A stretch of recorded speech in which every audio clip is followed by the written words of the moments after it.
Hello, you find me behind the new Vilion. It's an all new board this year that replaces the Pinbot from last season. Billed as the easiest board in the range, it's got a lot of really amiable characteristics. Not only relevant to intermediates, but also the more advanced as well. First, let's go through some of the obvious. It's quite square and it has no central channeling or tip channels. Instead, a classic single concave washing out to flat tips. The deck is really quite thin and with the same size rails as the Monk, and this year the board has a new top sheet which is ultra durable and saves a bit of weight. So when you pick this thing up, it really is surprising just how little the deck weighs. The top sheet feels soft to the touch, almost like material. It's very different to the other boards in the hand.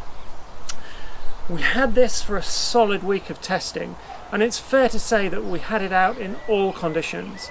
So it was good to get to know it properly, and to be honest, it was great fun to ride. Firstly, in recent years, we've all been kind of goaded into taking a bit more power than we used to as big air becomes more and more established.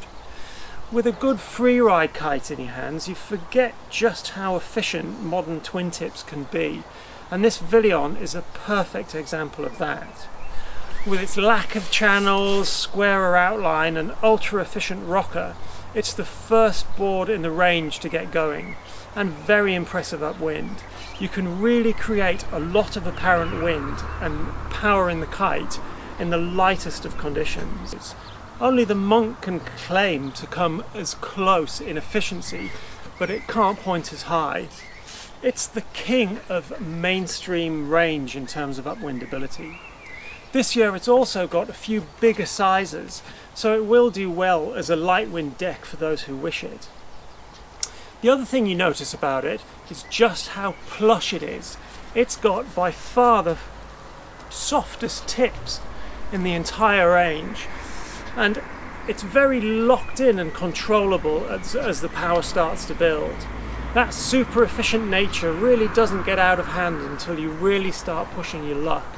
So overall the range is actually really good. It's extremely forgiving if you haven't got your stance right, but at the same time it does appreciate when you do. So in that, it's a very good deck in terms of teaching you how to ride well without punishing you if you make a mess of it. Though the soft tips will add a lot of range to the top end, eventually you're going to start to fight the deck as it tries to flatten your ankles. And to be honest, you can't have one deck that goes the earliest in a range and yet at the same time holds the most power. It's just not possible. But right up until then, which to fair is a fair bit of power, it's very, very easy to keep pinned. The squarer outline means that it's not the most progressive deck to carve, but when you do lock in the rail, it's stable and inspires confidence, pushing very respectable amounts of grip through the turn, without ever, I would say, the tail wanting to let go and skip out. Overall, I do prefer this deck to last year's Pinbot, which is high praise as that was an extremely popular board. It's not a cheap board. To be fair, Shinn doesn't really make cheap boards, but it's certainly the best value deck in the range. So there you go.